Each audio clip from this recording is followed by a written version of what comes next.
Okay, and we are live. Welcome to a new episode of All Things Xbox podcast. Once again, I have Logan with me. Logan, how you doing?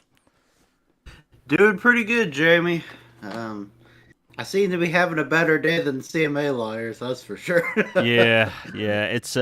been pretty wild, and I've been good. It's been a long week. Uh, I celebrated my birthday on Saturday. Well, my birthday was weeks ago, but celebrated it with mates on Saturday. First night out at the pubs for a while, and I felt rough the next day. But it's what happens. Anyway, Logan, have you been playing anything interesting?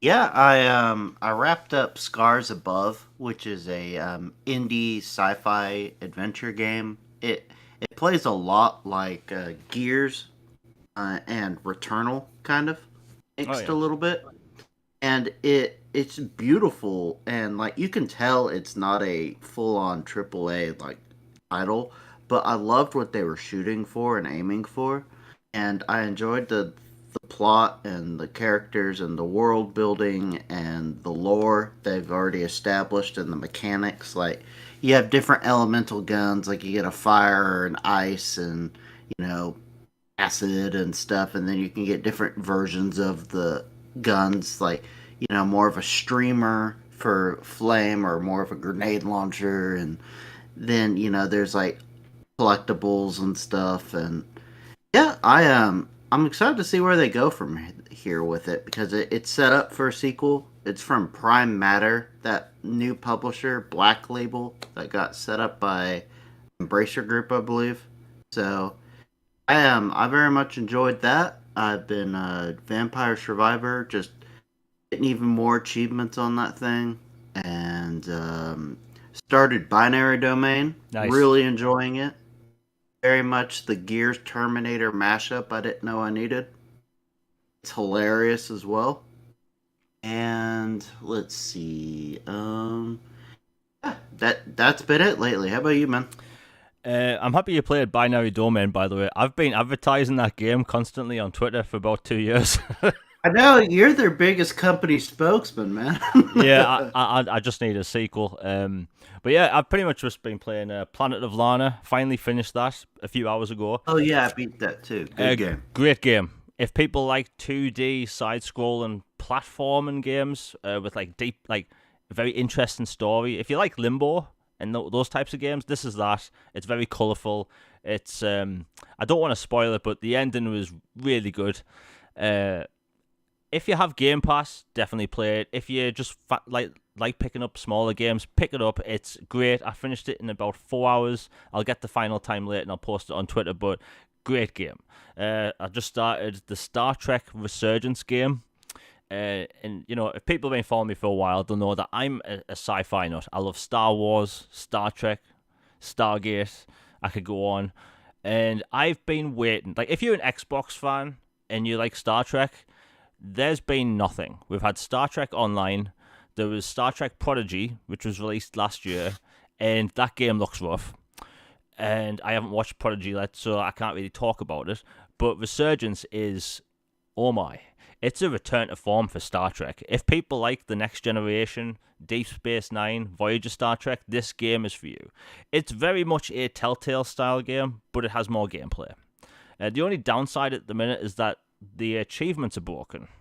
But they said they're going to patch it. But outside of that, the game is great. Like it's, you can tell it's made by Star Trek fans. Like, when you play a game or if you're watching a TV show, you can tell that they aren't sticking to the source material. The Witcher TV series, they stray far away from the source material.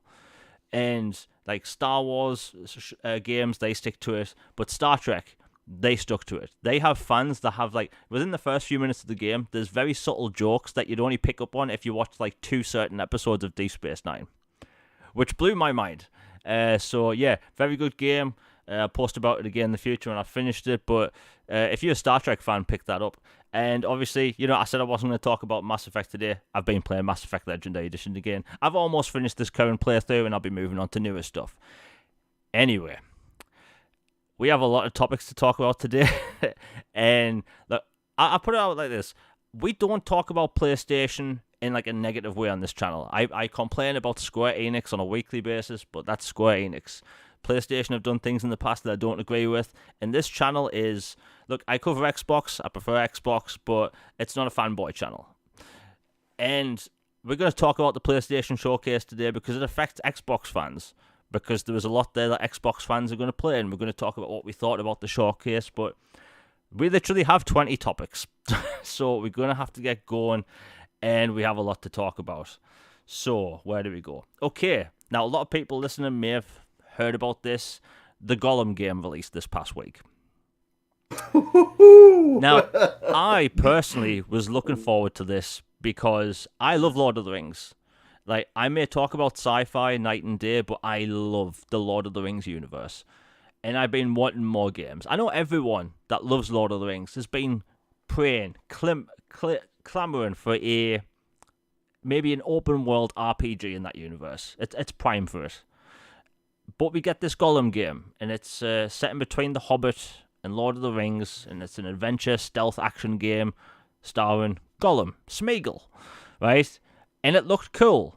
But that pre-alpha stuff they were showing us 6 months ago, a year ago, is not indicative of the final product. They've pulled a whole Ubisoft on us. You know, Ubisoft 2014. They watchdogged us. And the game looks nothing like what we saw a year ago. And then the developers, like, this is the thing. I'm shocked, right?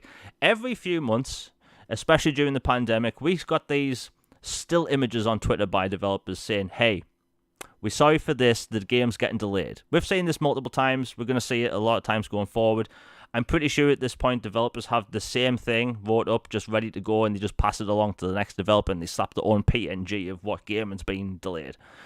But never have I seen a game get released and then a day later the developers apologize for the state of the game, because this got like a 33 on Metacritic. And I've said before, I don't think Metacritic should play into people's thoughts on a game, because I've played some like 60 games that I think have been amazing.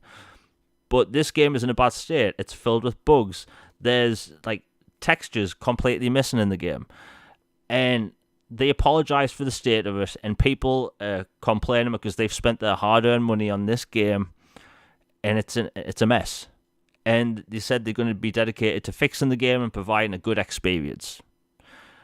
But there's been developers over the past week that have said, hey, I feel sorry for these developers. But at the end of the day, these gamers support the product. We buy it. So shouldn't we be expecting a game that works? Like, I'm all for developers having like safer work environments, working decent hours, not having to be doing crunch, but we get broken games all the time now. And it's just expected at this point. Like, whenever I talk about a new game coming out or something I'm looking forward to, one of the top comments I get is, I hope it works. Because it happens so much now. The Xbox One and the PlayStation 4 generation have been plagued with buggy games. Games that were shown to be these pristine, beautiful games, and then when they released, they weren't those products. And people are fed up. And it's going to get to a breaking point where people aren't buying these games at $70 or £70 anymore, not just because of the price. It's because they worry the game's going to be broken. I'm beginning to see it on Twitter, and it's going to be playing a big part in people's purchases in the future. Like, when I saw that, just literally the day after release, incredible. Like, blown away by that happening. And apparently that developer has another Lord of the Rings universe in game in development, and apparently it's a bigger project. But all I can think is, like, how could they not pull off a linear game like this, yet they have a bigger game in development? I don't know, man. Logan, like, it is a messy situation. Like, it's weird, right? Yeah, it it is disturbingly awful, the game. I'll put it that way. It is clearly, like, this is one of those games that somebody higher on the totem pole should have said, yeah, there's no way this should see the light of day. Or if it sees the light of day, this needs at least another year, maybe 2 years. Like, it is just obscenely bad. Bugs are one thing, but this is something else entirely. But And then the fact that this game, their smaller title, came out in this state. Could you imagine what their bigger title's gonna look like if they don't get their act together? This is like when Xbox, we don't drag them that much, but back when they had the crazy notion that Halo Infinite was ready at that one E3 when they showed it, and then you have Craig looking like a OG Xbox model and all this other stuff, and it was just like, on what planet are you on to think this is going to be ready in a few months? It was like it's like that, but the whole game. And so, not piling on devs. I hope they figure it out. And like you, I want more Lord of the Rings games. Like a Gollum game as a stealth experience where he's trying to get the ring and it's like the transition between trilogies. That sounds like a really cool idea.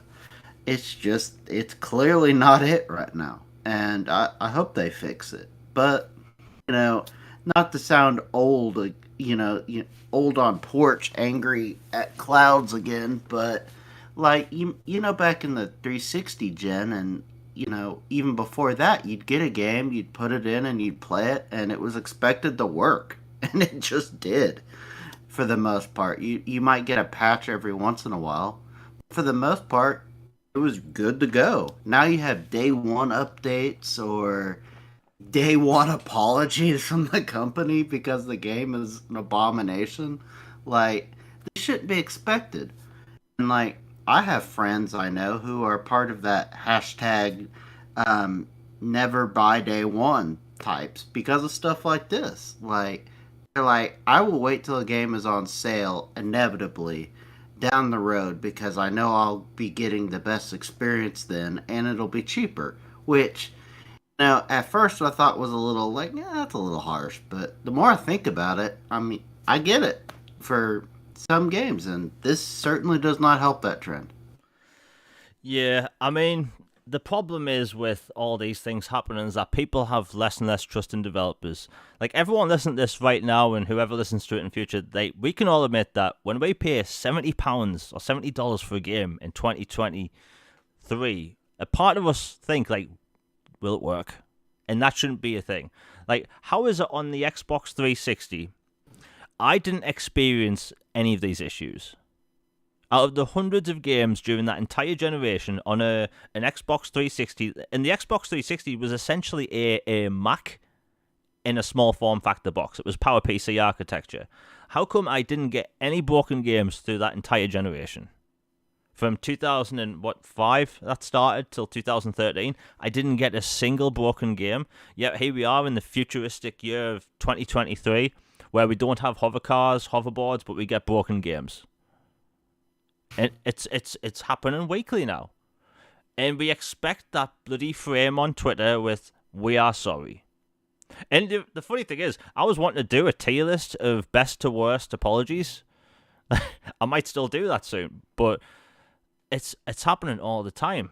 All the time. Like, it even happened recently with Naughty Dog, and they were apologizing for factions, Last of Us factions at the show and all that stuff. But like, these apologies are getting out of hand. We expect apologies on Twitter now. Do you know, even though it's 2023, when I see a yellow picture on Twitter, PTSD. I get PTSD, and I think, oh great, Cyberpunk's getting delayed again. I have the game on my console right now, and I still think it's going to get delayed. Like, that shouldn't be a thing, and we just expect it now. Whenever I talk about Starfield, I get, I hope it doesn't have bugs, or I hope it's probably going to get delayed again. Like, everything now is just magnified. Spider-Man, when that was shown the other day, the amount of people I saw, including PlayStation fans, were saying it needs to be delayed. Like, so it's we're in a weird spot right now where games have to be like shown in a great way. We have to get them and work, and developers aren't really living up to that. And that's sad. Like, how do we have this amazing technology, these amazing consoles with so much RAM, so much power, yet broken games all the time? mind-boggling, and we're gonna see it again in the future, and we all know that. But I can't blame people for not wanting to pay £70 or $70 for day one games anymore. I honestly can't blame them. So wait for reviews and all that stuff. But yeah, bad situation, and they just need to get better. It's just awful. Anyway, we'll move on. I mean, it's just shocking. Like, speaking of small developers, right? So the developer that made Gollum is a double A developer, we'll call them. And, they've been talking about how they're staying authentic to the, source material, and how they're taking so much care about this game, and it doesn't work. And the game's a mess. And I was thinking about it, like, that Star Trek game I've been playing is also by a new developer. They are a double A indie studio. And the game they put out works outside of the achievements, which they said they're going to fix soon. But, like, that game's good. And I think, like, we focus on all these games that are bad and that, don't live up to the hype. And I think we should maybe take some of that energy and put it towards games that are good. So if people have some money to spend and they put down by the whole Gollum situation, I'm recommending Star Trek. Good game. I'm going to promote that game because I want a sequel, and I haven't even finished it yet. But yeah, horrible situation.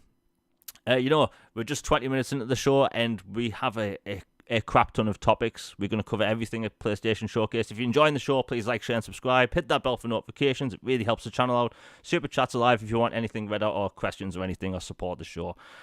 Okay, let's get into all this. Wow, we have literally 20 more topics. Okay, so Rune Factory 4 was just announced for Xbox, and it's coming to Xbox Game Pass. Now, why am I bringing this up? We got a few Game Pass announcements today. And before we continue, we have the first super chat of the day by Alex for $5. Thank you very much. He says, I think part of it is the expectations set from tech demos for UE5. People saw what was possible and now expect everything to play and look like that. Yeah, that's a good point.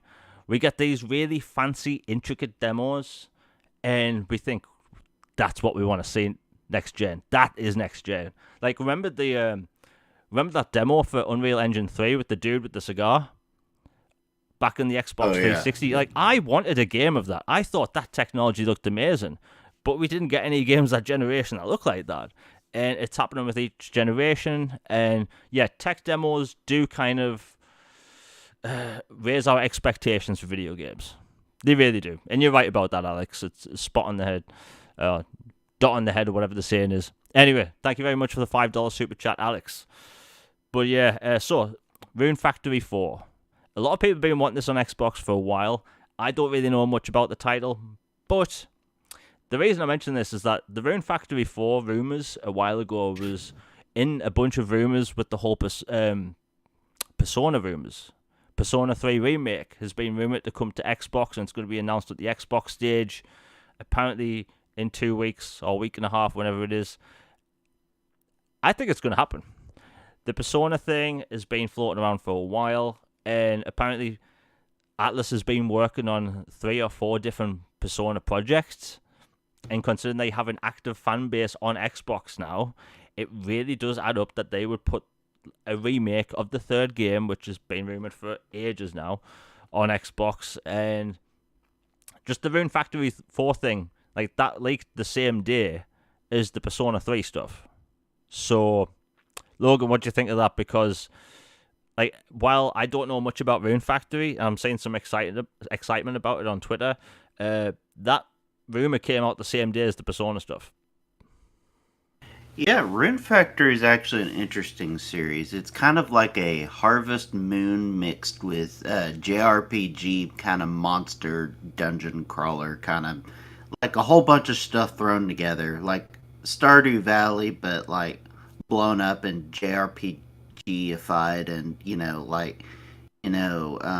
waifus and dragons and like swords, and but also farming and marriage. It's this whole mashup of stuff.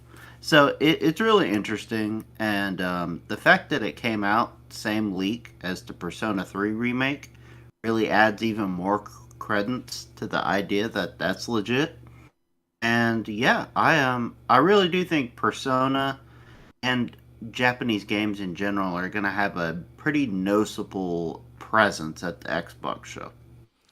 Yeah, like the whole Persona thing and Yakuza in the past, like it shows that there's a want for JRPGs on the platform. That like people can meme about it all day, saying nobody wants JRPGs on Xbox, but why are people constantly asking for them?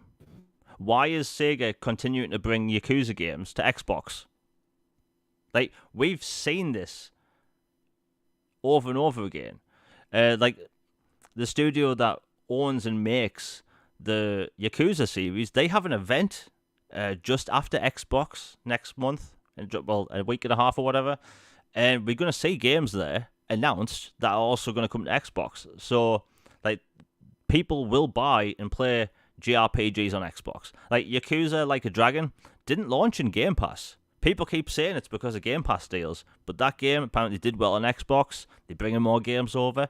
Persona made its debut with Persona 5 on Xbox, and by the way, a lot of people in my feed on Twitter changed a lot of their like profile pictures to characters from that game because they were introduced to the franchise for the first time. They love the franchise now, and that's a pretty big deal. Growing a fan base like that on a new platform, that's one, it's risky, and two, it's worked. So people are exposed to Persona now. They want to get new Persona titles. And the rumors are basically Persona 3 Remake, full-on remake, is coming to Xbox. I'm not sure if it was rumored to be in Game Pass, just that it's going to be on the stage. And the other rumors is that Persona 5's getting a spin-off. I assume the same characters, obviously set after the events of the end of the game. And apparently Persona 6. The rumor is Persona 6 is going to be exclusive to PlayStation, and some people don't believe that rumor. The reason why I believe it is that Sega probably signed an agreement multiple years ago saying that they'll do an exclusive Persona 6. But like 2 years ago, they said that they're going to be releasing games on multiple platforms from now on. So I think they may have made a deal before all that investor stuff happens. So that might be just me, but we'll find out soon anyway. But hey, more Persona on Xbox, that's definitely a good thing. It's just cool that like Sega clearly believes in JRPGs on the platform. Konami clearly does because the Sudoku games are coming to Xbox. Suikoden, I can never pronounce that name right, but those games are coming over this year. I think they're actually getting a physical release as well. So there's clearly a want for it. Like Logan, in your feed, do you see people, gamers on Twitter, on Xbox, the fandom, do you see any people like genuinely want more JRPGs on a regular basis? Every single day. Every single day I see people wanting Japanese games on the platform. Shout out to all the port beggars out there. Keep it up. And that's how we got Persona. And I guess Inspector Gadget somehow. And just random stuff. It's just, keep up the pressure, be polite, but, let them know you want these games to come to the platform. And sounds like most of them, Square side, seem to be listening. So, yeah, I'm always for more Japanese games, and it looks like we're going to hit maybe a golden era of Japanese content on Xbox. In that same leak, there was a potential tease about Jet Set Radio Future remake, which would be awesome as well. So I would love to see that. We have another super chat. Thank you very much for Nick W for the $5. He says, I believe that Persona 3 is being remade. If it wasn't being remade, we would have got Persona 3 FES. That was the PlayStation console version, I believe, on Xbox instead of Persona 3 Portable. That's a good point. I never really thought about it that way. We do have a completely different version of Persona 3 on Xbox to the one that was released ages ago on, I think it was PlayStation 2. Yeah, I think it was either PlayStation 2 or PlayStation 1. It was a very long time ago. But that's a good point because we would have gotten that console version instead. So, given it being Atlas, I think it's going to be real. I think it's going to be announced. But yeah, anyway, thank you very much for the $5 super chat, Nick W. So, it's a good time to be a JRPG fan on Xbox because I think, honestly, I believe that there will be a decent part of the showcase in what, a week and a half, that will be, JRPG centric. Like Phil's heard, we want more games to come over. I'll just be curious to see which ones, because we don't know which games are locked behind a deal, much like, Final Fantasy VII Remake, all that stuff. Speaking of JRPGs, about 3 nights ago, a new Dragon Quest game was announced by Square Enix, and it's coming to Xbox. It was announced at like 2 in the morning or something. Just completely out of the blue, without any warning. And I was surprised, because I was 100% confident in that we wouldn't see any more Square Enix games on Xbox for at least a while. Well, that's our one title from Square Enix this year. Logan, did you see that? Yeah, that was completely random. Like, once in a blue moon, they'll draw a name out of a hat and then port it. So it's like, okay, you get a random Dragon Age title. Have fun. So, hey, I'll try it. Yeah, I mean, if it's good, I'll play it. I thought the art style was very cool. The art style looked a lot like Dragon Ball Z to me, for some reason. Like, it really stuck to me like it was Dragon Ball centric. But hey, it looks cool, and we're getting more games coming over, which is the important part. I just hope, like, I joke all the time about Square Enix doing this cherry picking thing where we just get these weird sporadic offshoots of games. We get Crisis Core Remake, but we don't get Final Fantasy VII Remake.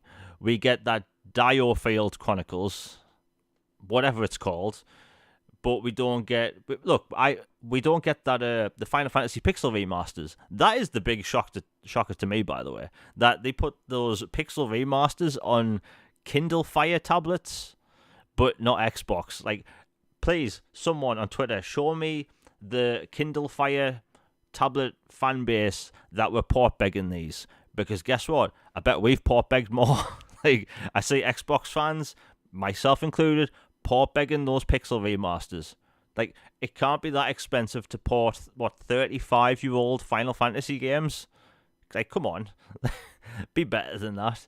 But yeah, they'll never get a decent fan base on Xbox unless they release games regularly that are elsewhere. It's a silly business decision. Anyway, Square Enix, they are pretty dumb. I'll probably complain about them every week for the rest of my life. Who knows? But yeah, JRPGs coming to Xbox, and next week's showcase, that's going to be interesting.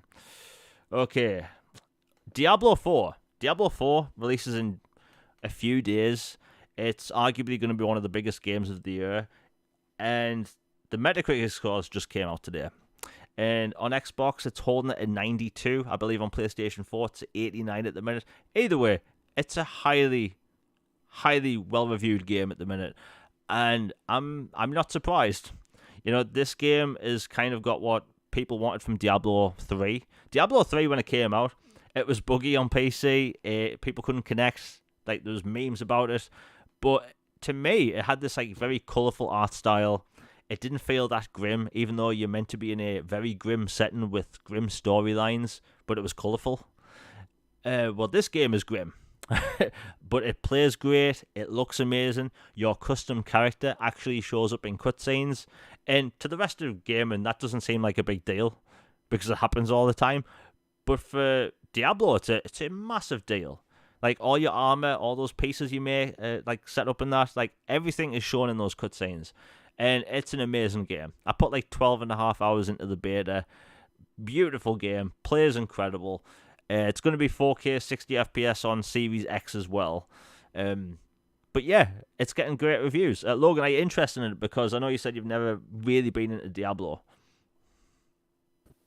Probably not, to be honest. It's generally not my genre, the, looter dungeon crawl kind of experience, but I'm not surprised at all that it's getting really high reviews. Blizzard, when they're on their game, is really, really good. And their cinematics team is like top shelf. So I'm glad for folks that it seems to be striking the right chords, and it seems to tonally fit what the universe is about, instead of being kind of like, wait a minute, why does it look this way when it's this kind of story? So it seems like they hit the mix on this one. Yeah, and it's full on open world now. There's over 150 dungeons. You have a mount in this game which you can kind of call upon at any time. It kind of looks like the horse from Darksiders, from what I've seen. It's a great game. Like, the beta was so good, I didn't actually play the server slam because I was thinking I don't want to put myself off it. But that comes out in a few days. It's probably going to be a future Xbox IP, which is kind of crazy to think about. But yeah, great game. Hopefully the servers will actually work day one because people were very scared of what happened with 3. Like that game did not work for a while, and it was just server issues. But yeah, looks to be very good, and I can't wait to play it. It's good. It's going to be a good game. It's probably going to be one of the biggest and best games of the year. Okay, we have so many topics today. We're going to talk about the ABK stuff now because we have a bunch of new titles to talk about, the PlayStation Showcase, the games there, new details from games there, new hardware, shocker. But yeah, Activision Blizzard. So over the past few weeks, we've had China and the other day South Korea approve the Activision Blizzard deal, and it's all looking pretty good. Well, today the hearing happened in the UK with the CMA and Microsoft's lawyers, and apparently it all didn't go too well to the CMA. Logan, now I missed most of this. I've just seen the memes because of it, because of the timing and all that stuff. What happened, and is Microsoft in a better situation than they were last week? First off, I'd say I definitely think they're in a better spot now after seeing this than I did before, even though I still feel like they were going to get this thing done one way or another. Like, even if they had to come up with some convoluted, spin-off or um, different organizations, something like they would figure out a way to deal with the UK if everywhere else was fine. But yeah, like as far as faith in the cat tribunal and other stuff like that, like the judge seemed really reasonable and fair minded and just like open to ideas, and yeah, he didn't seem very receptive to the CMA's kind of some of their arguments and the fact that they were wanting to postpone this and like make it like fall the hearing and like keep push it out, and Microsoft was like, no, we want to get this as done as soon as possible because this is affecting our deal and affecting processes for other jurisdictions and other things. Like, we need this settled before we figure out some other stuff. So as soon as we can get this done, we'd be thrilled, and they're ready to roll. Let's go. And the judge tentatively set a date for like the last week or so of July. So it was a little bit later than when Microsoft was wanting, but it's a heck of a lot sooner than October ish, which is kind of what the CMA was wanting. Like, it's clear that they were wanting to just kind of drag this thing out and make it a royal pain. Kind of like, the FTC seemed to be, where it's like, unless you're a $1 trillion company with huge resources, you're going to really start feeling it in your pockets and time and commitments. To a lot of companies would abandon a deal like this, like, because they just make it take so long. But, the judge is like, this is an utmost priority case, and we're going to get this rolling. So it's going to be in July is when it's tentatively set. They're going to have another meeting, I believe June 12th, for the second like scheduling hearing, where they're going to talk more fine details about procedures and the nitty gritty of the case and like what's allowed for evidence and all that kind of stuff, like a part two of preliminary, pretty much. But yeah, like, it is crazy, like looking at the legal teams comparatively. Like, back in school when you'd have business projects, you'd have projects, school class projects, and one group would kind of like slack around, and then the last night before it's due, they'd get together and then they'd come up with a project and come up with a presentation, and then show up the next day in like sweats or a t-shirt, or just athletic shorts and a t-shirt, and just wing it. And then the other group is like did what they were supposed to the whole time. They were fully prepared, and they show up in suits and ties, and they absolutely slay the presentation. It was kind of like those vibes. Like it was like these guys look like they weren't expecting Microsoft to actually show up. They kind of had vibes of like, oh, we'll do our ruling, and see, we're done. All we have to do is put a stamp, and they're not going to actually fight this. It's not going to be a big deal. It's like, oh crap, they showed up, and oh wow, they have the Queen's lawyer and this other preeminent law firm. These guys mean business. Ooh no. And so the vibes were very, very starkly different between the CMA's side and Microsoft's side. And of course, vibes and posture doesn't, mean things anything legally. But as far as confidence in the case, I definitely feel more confident now. Yeah, I can't imagine like what they were bringing up, because when they said the deal wasn't that would go through because of cloud, like that thing didn't stick well with anyone, because Sony's been into cloud a lot longer than Microsoft. Like they had the whole cloud thing going on back with the PlayStation 3. So I was shocked when that was the reason. Like in the cloud space, Microsoft, they don't really push like xCloud much over here. I never see advertisements for it. I see Game Pass advertisements, but like xCloud and gaming on the cloud, never. And that's why it didn't like land well with me, because PlayStation, like they've been doing cloud over here since what, like 2011. Like they've been probably the number one like competitor when it comes to cloud. So that being the reason made no sense. And there is a thing in the UK where large corporations that pretty much own the market and they are the market leader, they are basically protected. Like Apple in the UK, they are the market leader. They are protected, definitely protected. And it's the same with PlayStation. At one point in time, all of the gaming companies, have been at number one. Sega was number one in the UK with the Mega Drive. The NES was huge over here. I think the NES that generation was the biggest. PlayStation was up top with the original PlayStation and the PlayStation 2. Xbox was up top for the longest time with the 360. I believe the 360 is actually still the UK's best-selling console ever. But like it's always just went back and forth. Like it's not like most countries I'd say around the world have either been PlayStation or someone else. PlayStation, someone else. But in the UK, it's just gone all over the place. Like, people will just go where whatever happens. Like, the UK was predominantly an Xbox-centric country until the whole 2013 thing happened, which we won't bring up again. And you see what it's like now. So, like, I hope all this stuff comes to an end soon. But if Microsoft had them sweating and stuttering, like, it's not looking too good for them. I do think this thing will go through in the end. I don't think Microsoft and like Activision, they're gonna pull games from the shelves. Like Call of Duty isn't gonna be able to be sold anymore in the UK. There's too much money to be had. They'll have to do some things. They'll work some stuff out. But like the CMA are blatantly regretting it now because like I can't imagine what it's like to go up against Microsoft's lawyers or Apple's lawyers or Amazon's lawyers or Google's. Like that must be terrifying because I can guarantee you this: the CMA doesn't have enough funding to get the lawyers they probably need. Like, from what I heard, it sounded very just amateurish.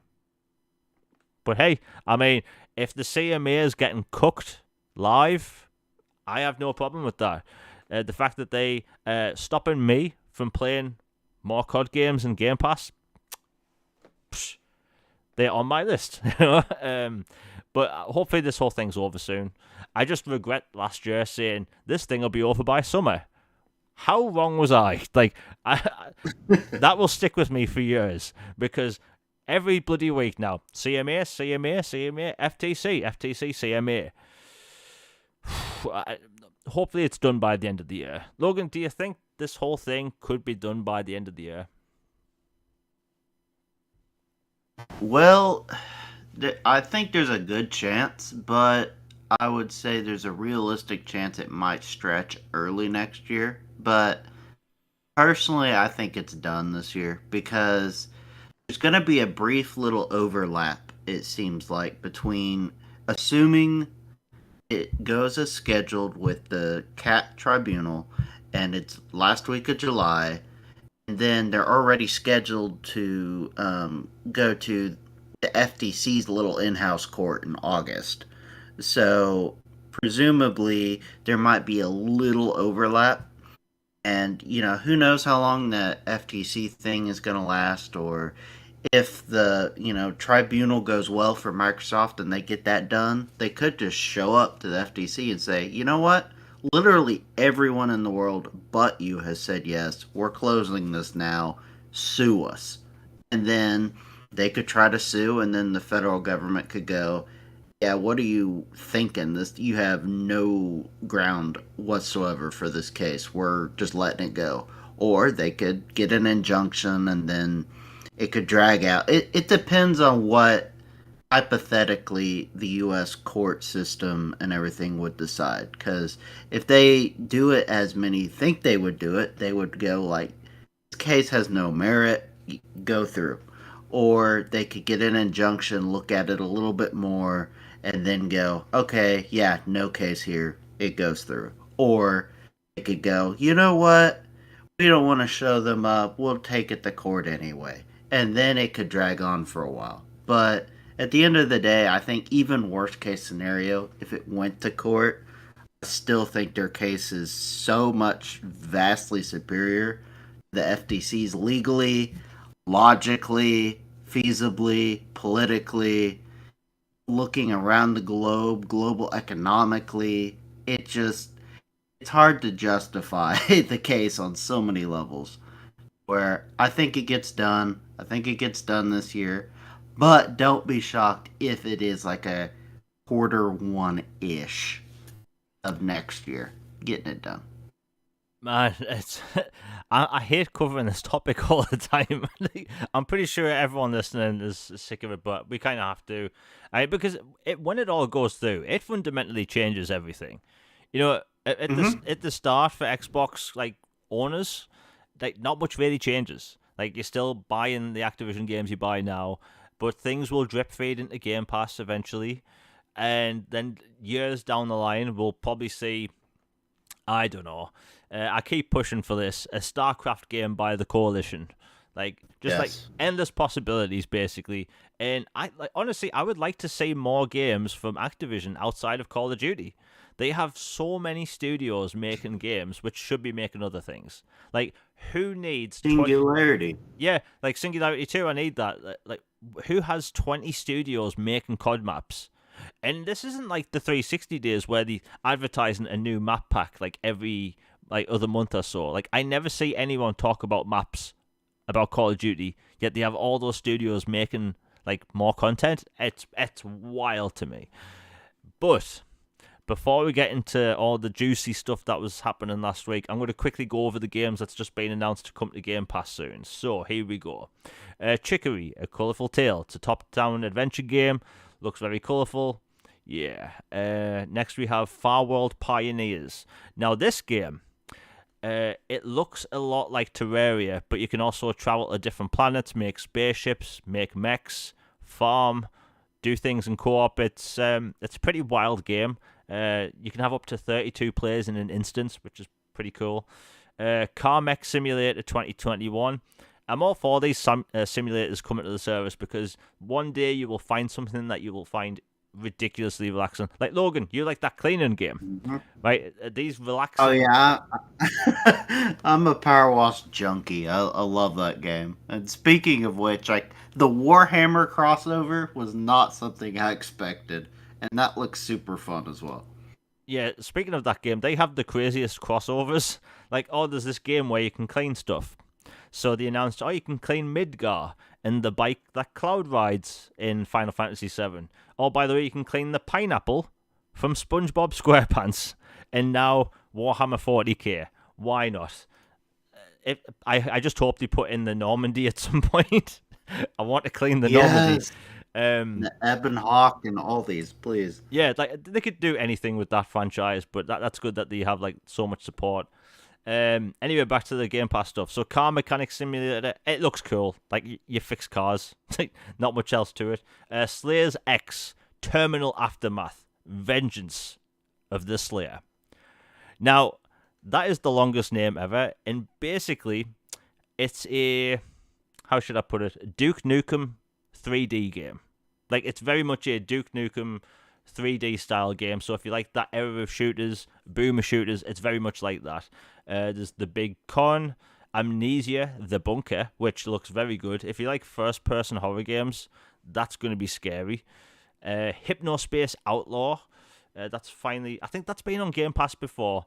Rune Factory 4 Special, Stacking, which is a Double Fine game. Dord Gone, which is a focus entertainment sort of adventure game with like a color palette that's like watercolors. But yeah, and now I don't really have any problem with like a variety of indie games one month because we get 2 announcements a month and we get multiple big games each month or whatever. But that reaction today, people were extremely negative. Like, did you see that at all? Yeah, I was a little disappointed in that, to be honest, because Stacking was a critically acclaimed indie darling when it came out on the 360. Also has DLC like the Hobo King or something, I believe. And basically, you play as these nesting dolls, and like you use nesting doll mechanics, like you get bigger or you divide into smaller pieces and you hop around and do stuff like that, and then Doggone looks interesting. Hypnospace I've heard of. Big Con is a fun '90s throwback kind of era game where you're trying to con your way to all this money to help pay for something. And then Rune Factory 4 we already talked about. Like there's some good titles in there. There's a bunch I haven't heard of, but there's also some well established interesting games. And not every batch has to be, the AAA quote unquote bangers that we always hear about. Like, it's an interesting mix and it's a fine mix for the first batch. Yeah. When it comes to the whole Game Pass thing for this month, people are forgetting that there's a bunch of games that were meant to come out around about this time of year, such as Replaced and Flintlock Siege of Dawn, which will be pretty big releases. Those are going to be in Game Pass day one. They were pushed to this year, and we're still waiting to hear. Well, isn't it a bit weird that they announced these Game Pass games just before their showcase, and there's nothing big in there?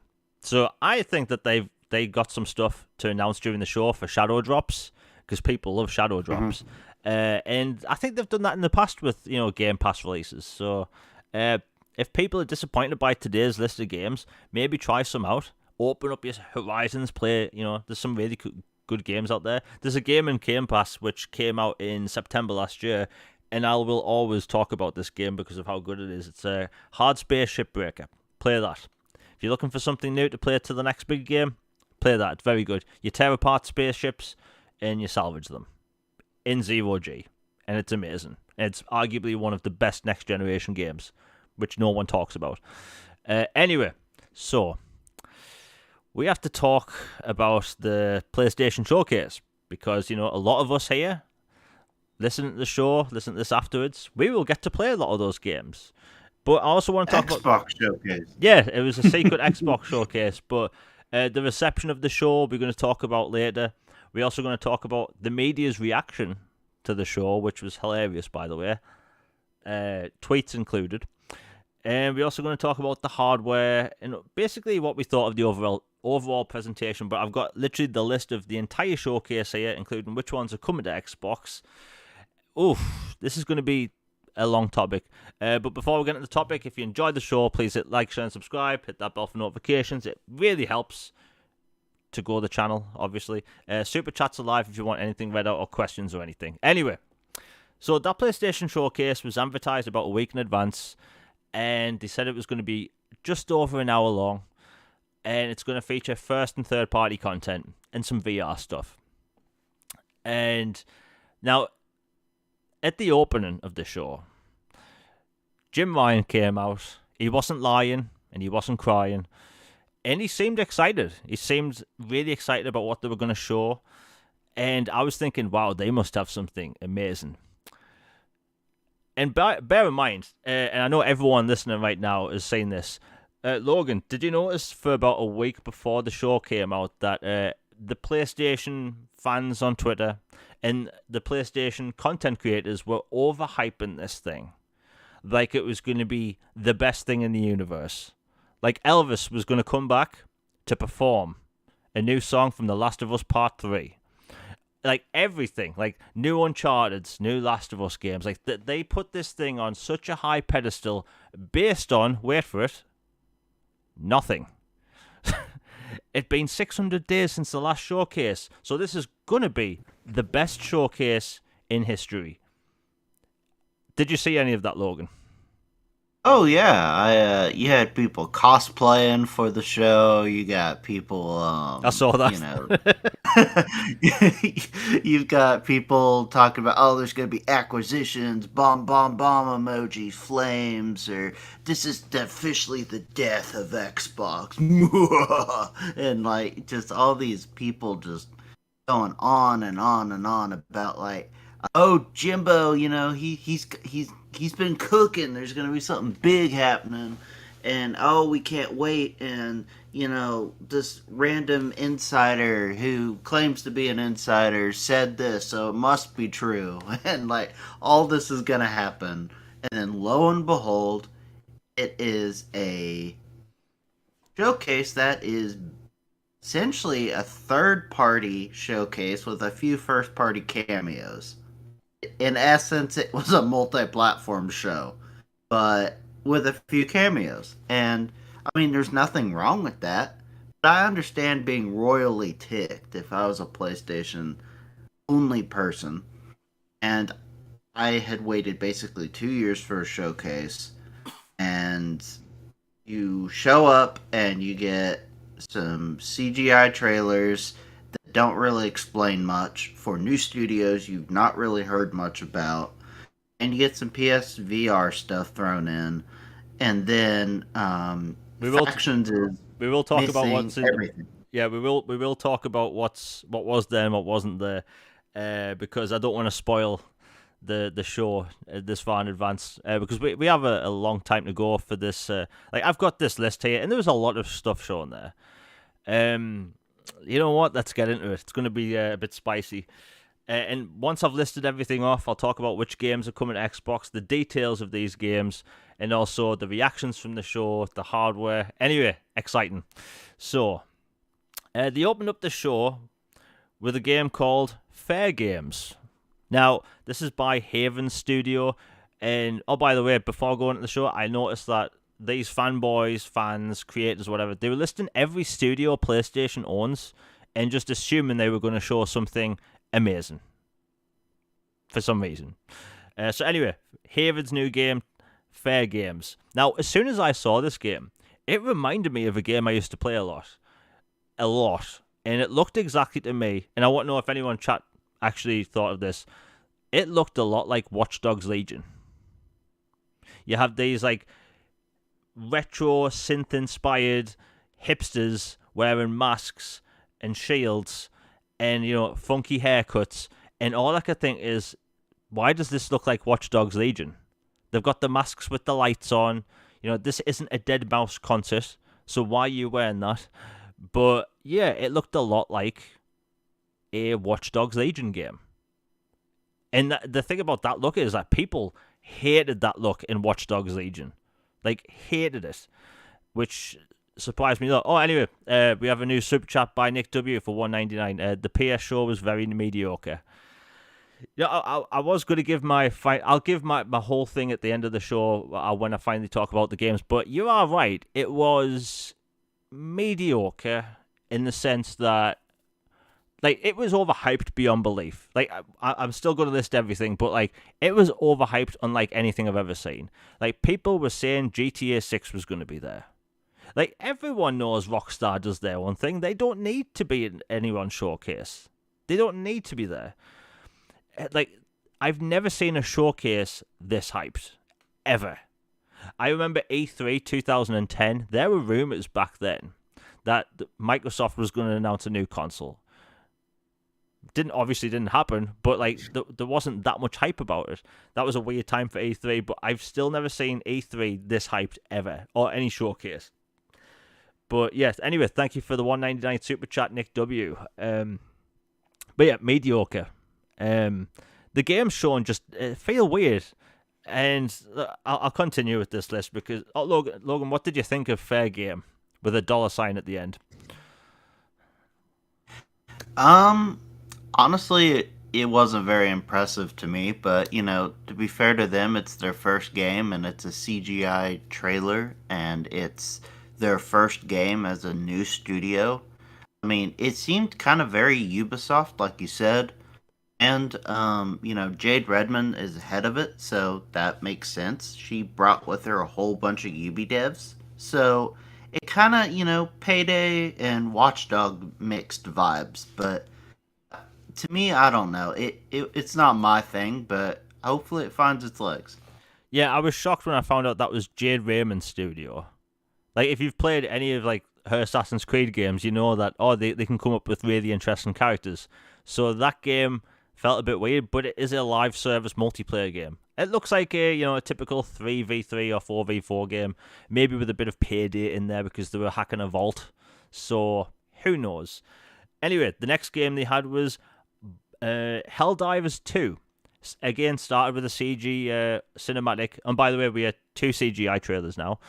With an alien attacking a dude. I automatically thought it was Starship Troopers because of the humor. It had the exact same humor as the film, like with the sarcasm and that stuff.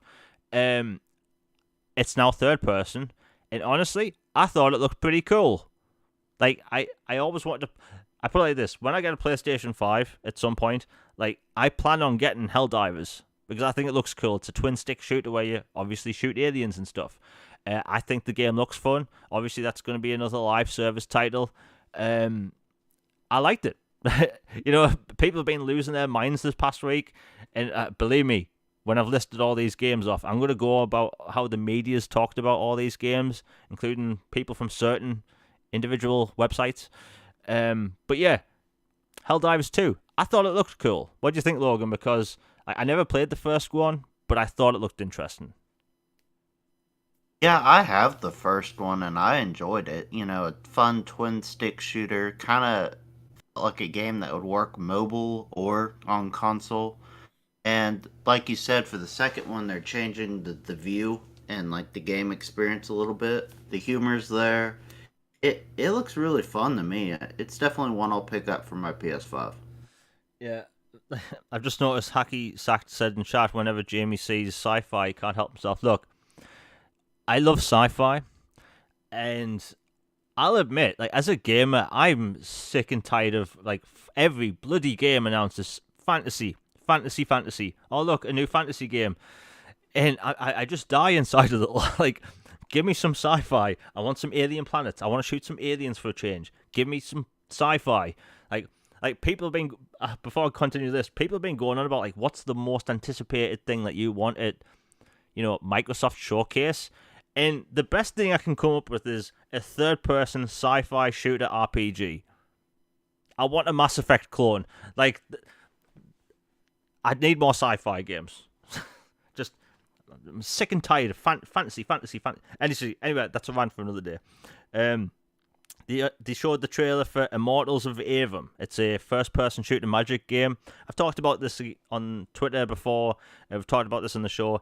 It's an Unreal Engine 5 Call of Duty style game, magic FPS. To me, that sounds bloody awesome. I cannot wait for that game. A lot of the reactions I saw of it. Oh, by the way, when I've gone through all these games, I'm going to go over certain reactions I saw by PlayStation people. Not as a fanboy thing, but as something I noticed. But yeah, Immortals of Avum. I'm looking forward to it. It comes out in July. It's honestly one of my most anticipated games. I play RPGs most of the time, but I play first-person shooter campaigns just to, mix things up a bit. If you get a little bit open-world burnout, play a linear first-person shooter. It really just kind of helps you get your gaming mojo back. I highly recommend it. Logan, are you looking forward to Immortals of Avum at all?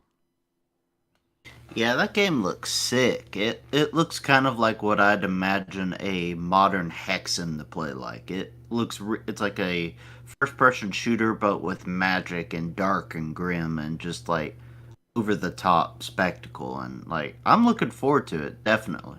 Yeah, it looks very good, and that's pretty much going to be the biggest game of July. Anyway, next up they had Ghost Runner 2. Now, I played Ghost Runner when it came out on Xbox One X. I think it was 2019. Basically, it's a first-person samurai game where you are a cyberpunk ninja, and you have to go through this massive tower to reach like the final boss type thing. It's a really, really good game. Super fast combat with a samurai sword, lots of parkour.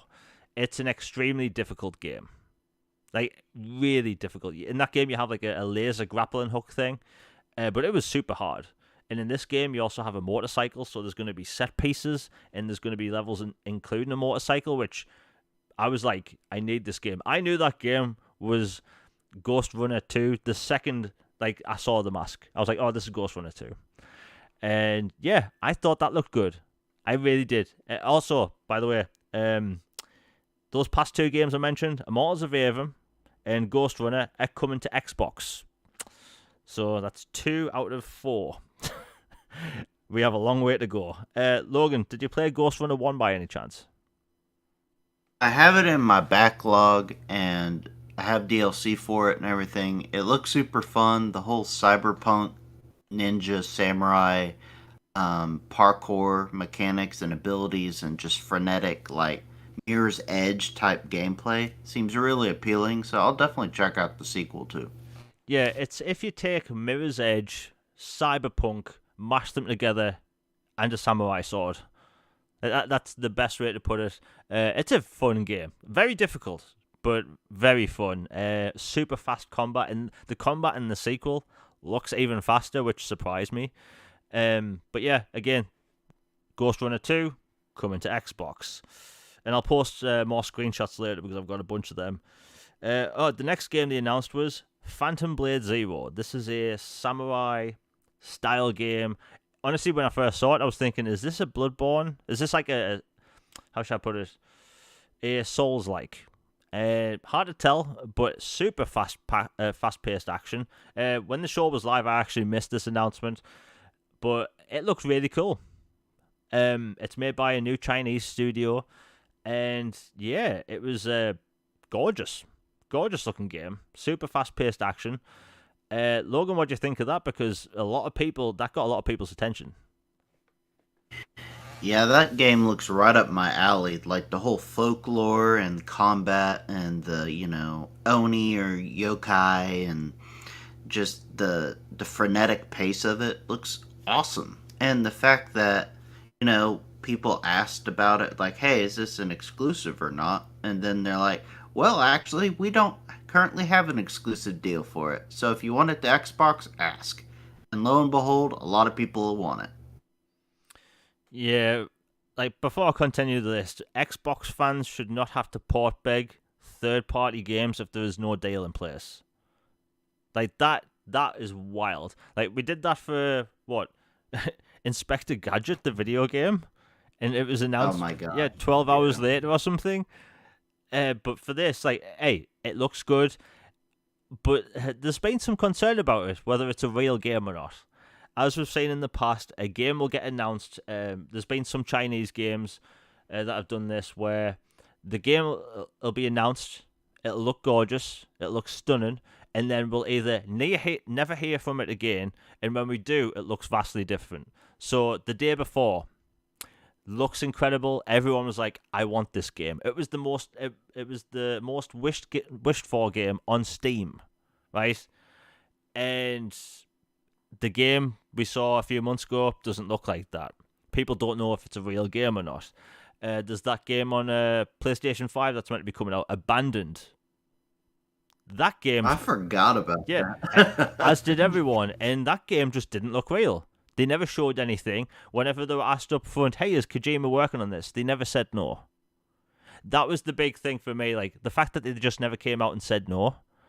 But yeah, this looks like it might be one of those games. There's a mobile game either coming out or is out, and it's called Phantom Blade Extinction. It's on iOS, and people wondering like, how is a mobile studio going from that to that? So that's a weird one. I think people should keep their eyes on that studio because we may never hear from this again. We don't know. I'll never understand why developers do this. Like, oh, we'll show gamers this pretty game that we will never make. So why are you doing it? It's a stupid thing that's been going on for years now, and they really need to stop it. But hey, anyway, it looks good, and if it is real, maybe it can come to Xbox. Next up, Sword of the Sea. This is a sort of a platforming surfing game. It looks like it's the spiritual successor to Journey from back in the day. And I thought it looked pretty cool. If you like Journey and those relaxing style games, I think people are going to like it. That's a PlayStation exclusive, I believe. Logan, did you see that at all? Yeah, it's from the Giant Squid, and they made Journey and The Pathless, so they have good pedigree. I really enjoy their games, and I would assume this is probably going to be a year timed, maybe 2 year, and it'll eventually come to Xbox, but it's definitely one I'll check out. And, speaking of that studio, literally as the show was going live, their previous 2 games was announced to go to PC. So Journey and Flower are either coming to Steam soon or just have been released on Steam. So yeah, 2 more PlayStation releases on PC, which is really cool. More people get to play them. And I always heard good things about Flower, but hey. Next up, we have the Talos Principle 2. Game looks amazing. If you haven't played the first game, it's a first-person puzzle game that's set in sci-fi environments. Really cool game. I'm not entirely sure if the first one's on Game Pass. I didn't buy the first. It was. Okay, so that's where I played it. Really cool game. Happy to see it's getting a sequel. Surprised that didn't get leaked at all. But yeah, that is a multi-platform title. Next up, Cat Quest: Pirates of the Caribbean. Now, I hate the fact that I had to read that out loud on a podcast with people listening, but I mean, here we are. But yeah, that's coming out in 2024. It's an RPG. Honestly, like, people have been making fun of it since, and how we seem to be getting a lot of cat games. Like, what's with all the cat games all of a sudden? But honestly, when I watched that trailer, I thought it looks pretty good. It looks like a Zelda-style game, like an old-school Zelda, and I'm up for that. Like, I don't need everything to be a AAA, like, super gritty RPG. Like, it looks fun. Like, Logan, what do you think? Because that game became a joke on Twitter, but at the end of the day, we all getting to play it. I don't know. It looks perfect to me, personally. Nice. but in all seriousness, like, I'm all for having some cute games thrown in there and as a nice change of pace. And like you said, I get personally just tired of it when all the games start having the same aesthetic or visual or kind of atmosphere. It's like, man, it kind of drags you down when every game is an apocalypse or everything is wrong or everything is about this dysfunctional this or this. And like, instead you get to play as a cute cat with a sword and a pirate crew, and you roam the oceans in search of booty and lore and treasure and adventure. It's like, you know what? Sure, I'll check that out as a change of pace title. Yeah, it looks fun. Like, we may joke about these types of games being like shown at a PlayStation showcase or an Xbox showcase, but it's on everything. People should mix it up, play indie games. There's some good stuff out there. And honestly, I quite like the art style. It was very refreshing. I mean, look at the Hi-Fi Rush. Like, that game possibly has the best cell shading I've ever seen, and it doesn't look realistic at all, but it looks amazing. Anyway, we'll continue. Man, we have a lot to go over. Okay. Now, Logan, I know you're going to want to talk about this one. So, a CGI trailer started playing, and it was a very dark, gritty city. And then the camera panned over to a neon sign, and it said Square Enix. And I was thinking, Square? What could they possibly be showing? And then there was characters walking out of smoke, and I'm thinking, this isn't Final Fantasy VII Remake Part 2. And then they start picking up these large cannons, and I'm thinking, oh, this must be another live service game. Which, at the end of the day, it's not that bad.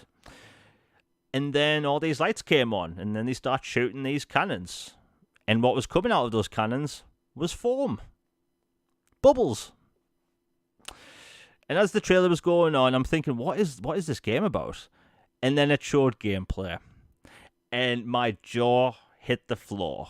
I was stunned at the absolute shameless job Square Enix did stealing Splatoon.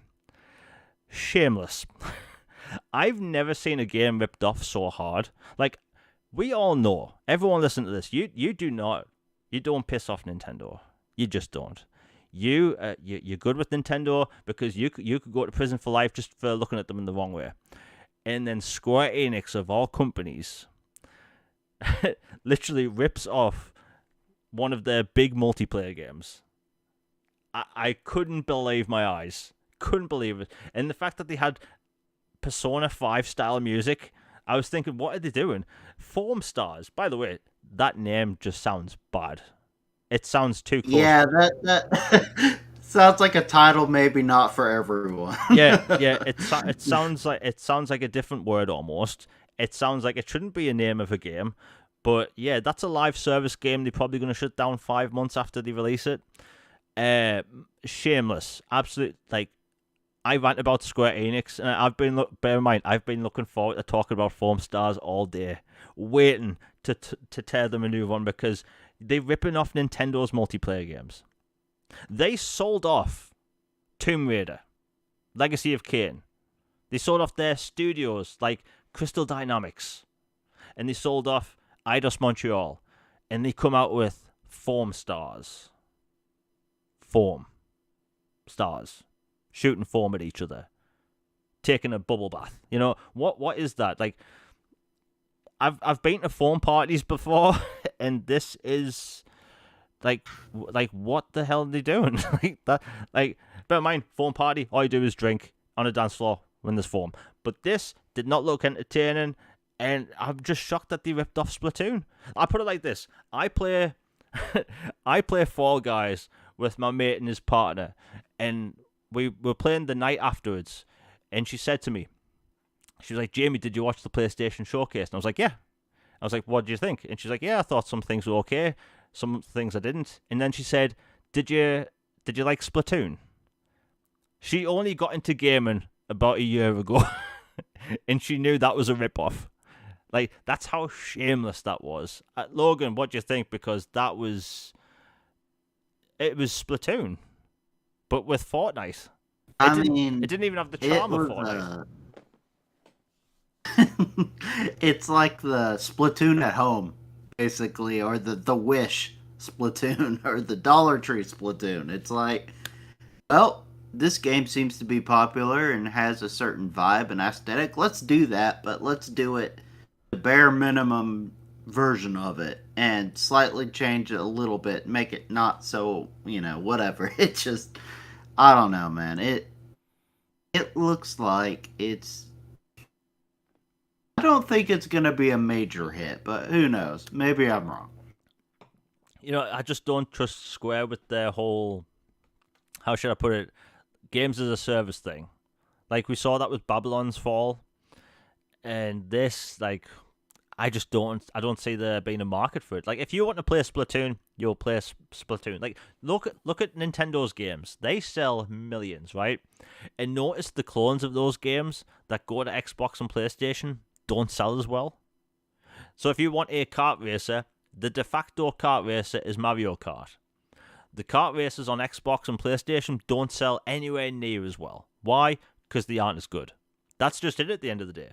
Nintendo makes the best versions of those games, and if you want to buy something like that on Xbox or PlayStation, your choices are minimal, and the ones you get sometimes aren't that good.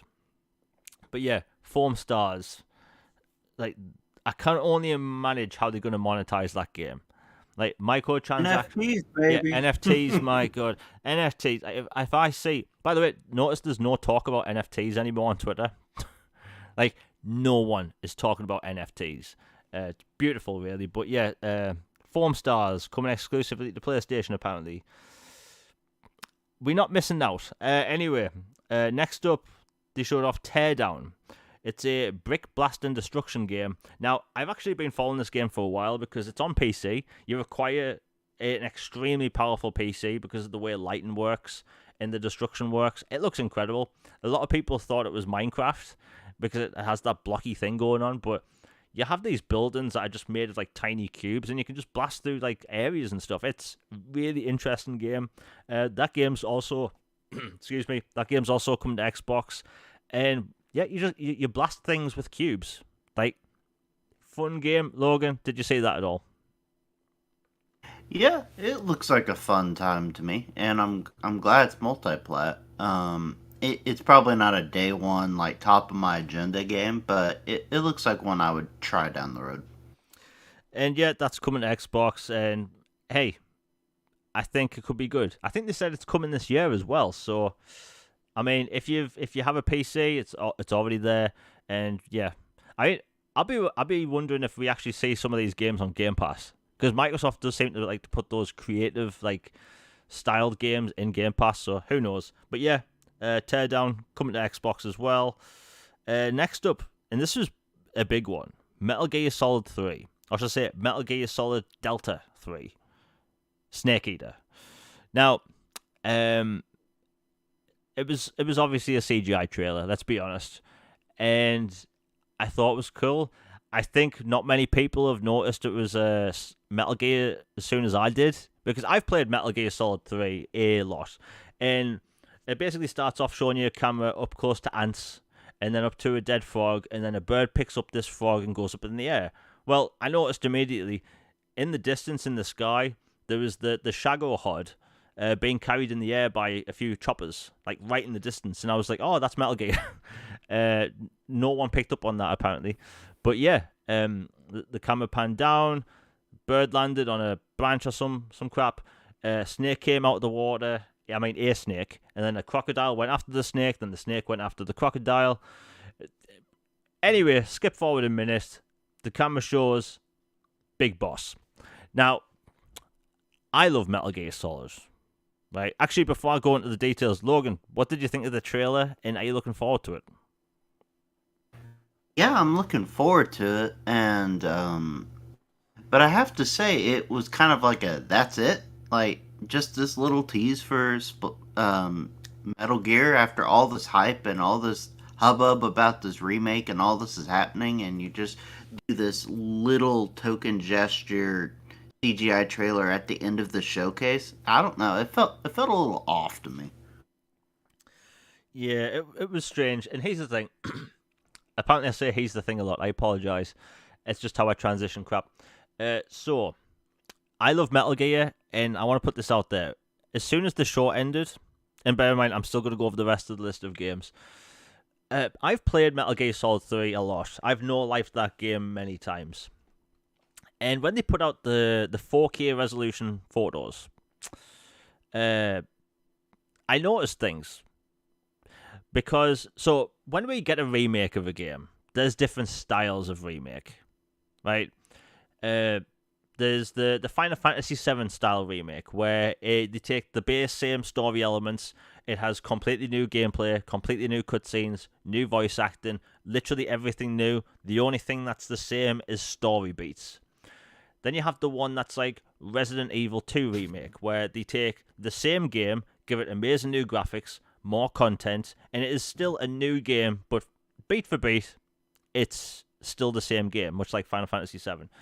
Then we have the other kind of remake, and so a remake that came out last year, The Last of Us, where it's the same game, same audio, same voice acting, same animations, and all they changed was the graphics. In that department, we also have Gears of War Ultimate Edition, where it's the same voice acting, same gameplay, but also in that game they added, new cutscenes, newly directed cutscenes. So that's a different type of remake.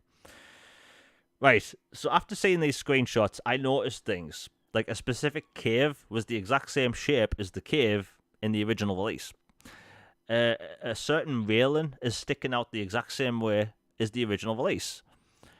And I noticed, I think it's a shot-for-shot, beat-for-beat remake, Last of Us, Gears of War Ultimate Edition style.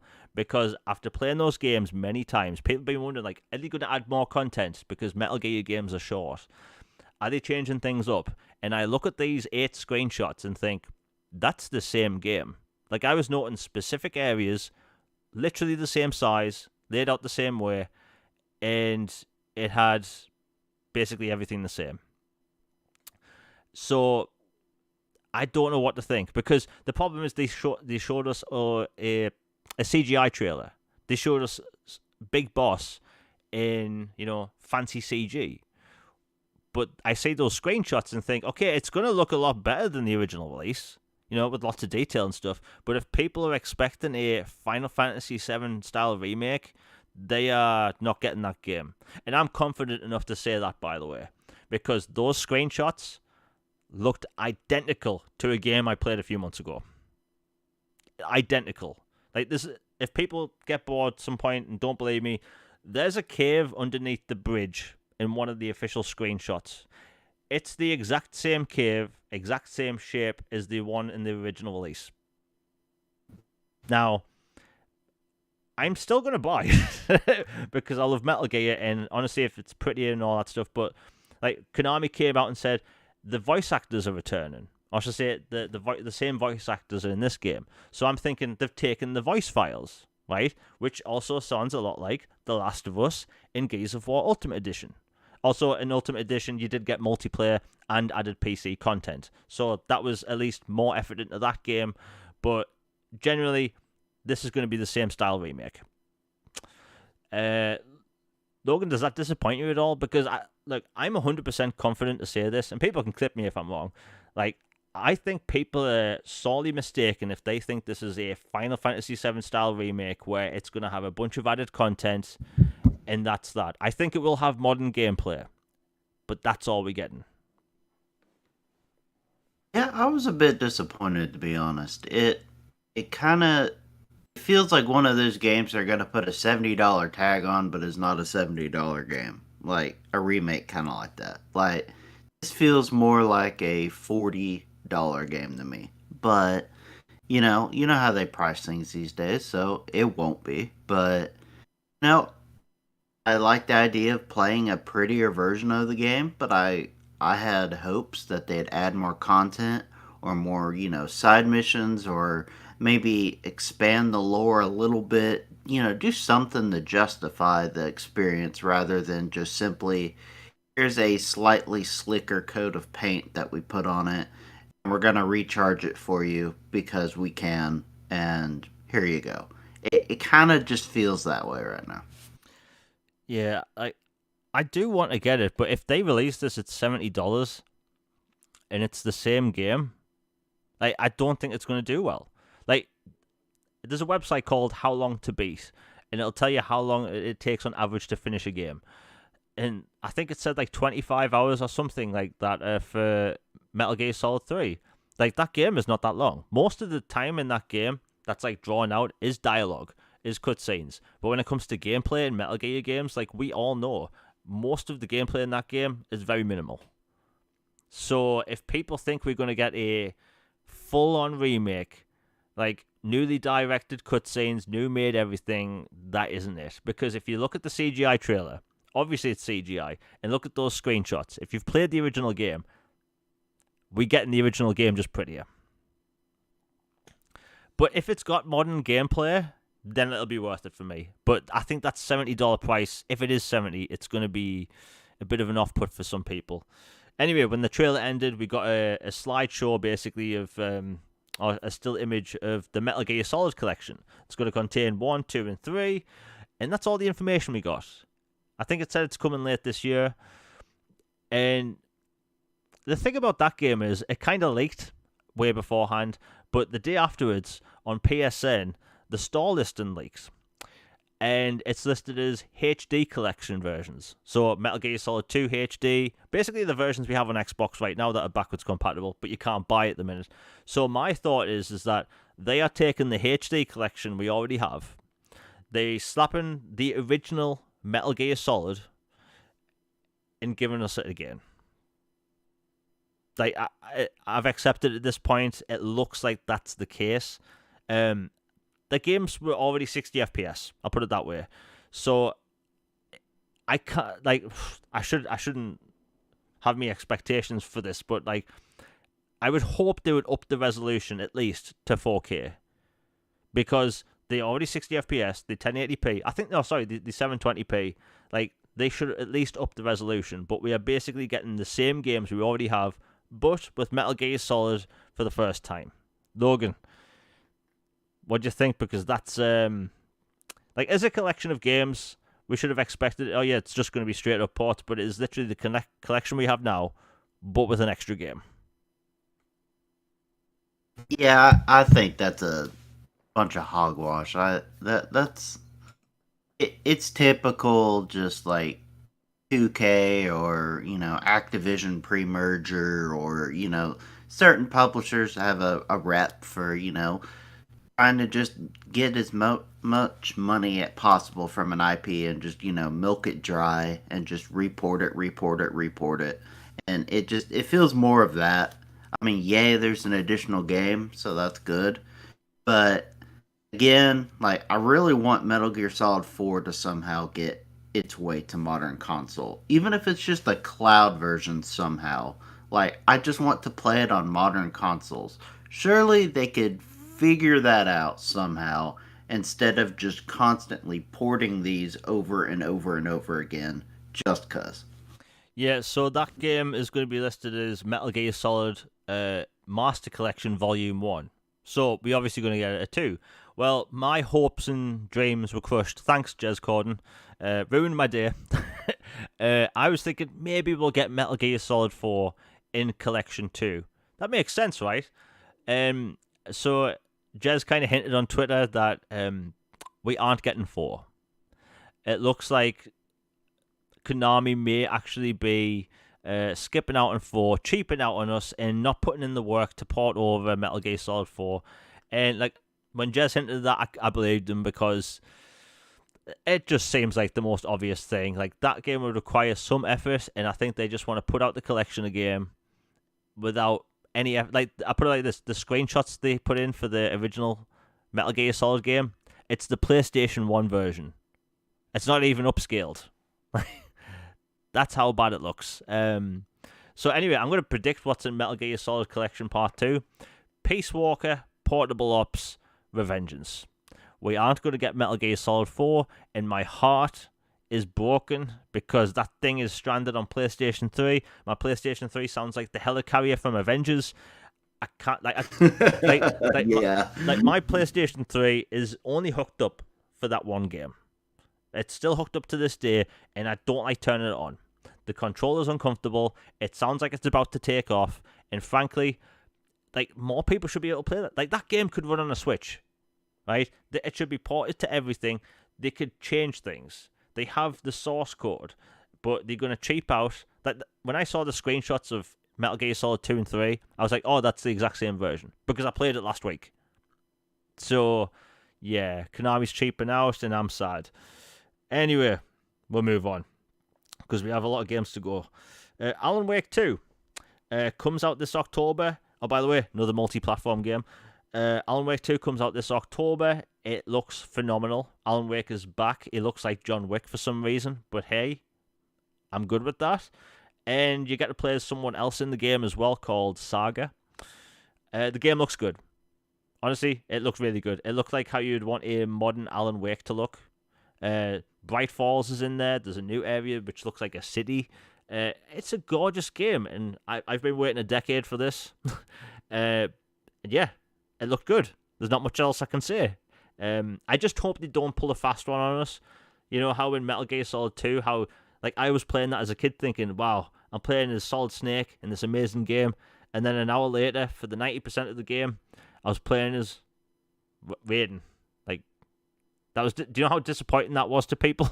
Like, I hope they don't pull a fast one. I want to play as Alan Wake most of the time in a game called Alan Wake. Outside of that, if the characters are cool, I noticed that Sam Lake himself has a character in the game. Hey, good on him. I think he's a cool guy. The dude that voices Max Payne was narrating the trailer. Hey, great in my opinion, but I think the game looks phenomenal. And obviously going to be on Xbox. Logan, Alan Wake 2, what do you think? Oh yeah, that's a day one premium version. Sign me up. Let's go. Dream announcement. When they finally announced Alan Wake 2 as real, at the Game Awards a while back, I was just jaw to the floor. I'm like, it's finally happening. After all these years, we're finally getting a sequel to this game. Had been left for dead, and I'm so hyped for it. It looks incredible. It looks gruesome and gritty and dark, but also continuing the themes from the original one. So they've like really upped the ante on everything, production, everything. You can tell like what they fiddled around with and were kind of trying out in the first one. They've really mastered for this one. And to be honest, like kind of have a hunch you're gonna play more as Saga than you will Alan. Like just a hunch that I think most of the game you'll be her, and then you'll have segments where you interject as Alan. But hopefully it's more of a 50-50 split or a, 60 or 70 for Alan. But I wouldn't be shocked if he plays her more. But it seems awesome, and I'm just glad it's back. Yeah, like that's the only negative thing I can think of. But the game looks phenomenal. Like if the characters are good, hey, I'm all for it. We have prices and editions of the game for that game now, so it's going to be now. This is in pounds. I assume it's going to be something similar in dollars. So it's $49.99. I think it's $59 in the US. I'm not entirely sure, but it'll say on their Twitter. And it's going to be. Bear in mind, new games at the minute are £70, and this is $49.99. This is the same price as Elden Ring. So they're listening. Anyway, the deluxe edition is $64.99, and it comes with the expansion pass. Because that's right, it's going to have 2 single-player expansions. So when we're talking about who do you play as throughout the game, that at least gives me more hope that we maybe play as either each one in like different like expansions. But hey, new Alan Wake game, great. New expansions, great. There's also some like pre-order bonuses. You get like a little charm and that stuff. Now, the negative side, no physical release. And that's disappointing. Like I was ready to pre-order a collector's edition, right? Same. But I kind of understand at the same time they said they want to keep the price down, and Epic Games is publishing it, and Epic Games doesn't do physical releases, so it's disappointing. But at the end of the day, I understand it. Like this is a horror game, right? Horror games are popping off at the minute. If they want Alan Wake to be an active franchise, them selling it cheaper, it works in their favor. So maybe I'm not getting a collector's edition or physical version, but this leads to the possibility of getting an Alan Wake 3, an Alan Wake 4. Like, put it like this, if Alan Wake was received well commercially when it came out, we would have had probably like 4 Alan Wakes by now. But we don't live in that universe, unfortunately. But yeah, but anyway, good release date, multi-platform game, going to get expansions, amazing. Next up we have, Assassin's Creed Mirage. We got gameplay. It looked good. What can I say? The back to basics. It's a proper Assassin's Creed game. They say it's going to be 15 hours long, but it's probably going to be more like 25. And it combines elements from all the other previous Assassin's Creed games in some way. But yeah, it's back to roots. You can call in other assassins like you did in Assassin's Creed Brotherhood. This trailer was blatantly made for OG Assassin's Creed games. Like, you can crouch and sneak up behind people and pickpocket them. You can assassinate people from a bench. It was very Assassin's Creed-esque, like how you played the original games. And I loved that. And that also comes out early October. That's also going to be $49.99, which is great. Logan, Assassin's Creed Mirage, are you in or out? Oh, I'm in. I'm definitely in for the old school Assassin's Creed experience, and it seems like they're harkening back to their roots, but taking some of the stuff they've learned from some of the modern ones and implementing it. And I love that they're going back to like the more stealthy and OG style of gameplay and the historical fiction, and just it looks awesome. And the pricing is chef's kiss. It's perfect, that type of game and that amount of content. And We've talked about Focus Home Interactive and other publishers who have a price scaler for their games, Yeah. and I'm just glad to see that it looks like maybe another major publisher might be embracing that. So that's a good thing tonight. Yeah, I mean, we've talked about the price and scale thing. Like, all these new games being $70 is just not a good idea. Like, Elden Ring was $49.99 in the UK. If that was £70, that game wouldn't have sold as well over here. I promise people that. Like, and by the way, before I continue with this list, the amount of pushback I get from people when I talk about game prices is really surprising. Like, I want you to spend less money playing new games. And, especially with all the broken games and missing content and all that stuff, like, people should be for cheaper games. Like, a new Alan Wake game is going to be £49. Like, that's great. More people will buy it. And especially it's coming out before Halloween. Like, great. Like, I'm all for that. Now, I'm going to run through a bunch of these games fast because, like, Tower of Fantasy, that's a gacha game. Ultros is a Ultros, whatever that is. Revenant Hill. These are PlayStation centric exclusives. Dragon's Dogma 2 was announced. Now, we got a PNG last year, or maybe in the year before, and we finally got a gameplay trailer. It's multi-platform, and honestly, I thought it looked good. It combined a lot of visual elements from the first game, and if you've played the first game, you know what type of combat you're getting in for. It's a weird mix between Skyrim and Dark Souls. That's with a little bit of Monster Hunter. That's the best way I can describe it. Logan, did you play the original?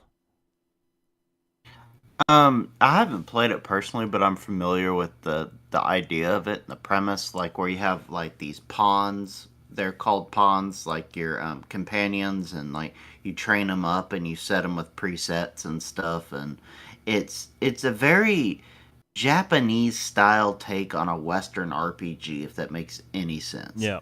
So the idea of having a sequel of that where it's even bigger scale and they can take some of the stuff they've learned from the first one and some other stuff, like I'm down for it big time. Give me Yeah. more dragons. Oh Period. yeah, yeah. Scalebound. Yeah. That looked good. I think people like that, and that's multi-platform. They announced where was it? Oh, PlayStation VR titles.